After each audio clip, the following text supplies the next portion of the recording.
Nisa. Boating. Boating facility chung. Ay yare. Mi ahum dang tung jo ani dong tung jo mi chonga lawe haba. Jo ado mi kano tu. Tungo ba. Ay di yaro.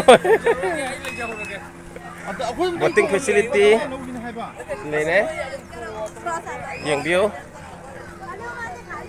Tung tharo.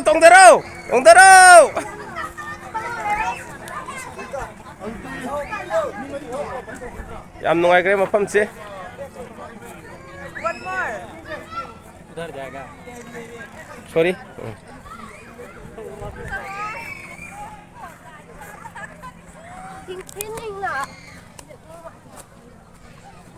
Siam pajai.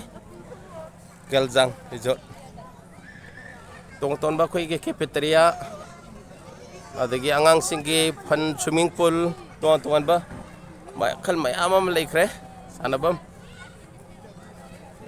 Bayam. Boating facility tau busing yang bio. Tham na. Uri sai zoom thajun jage.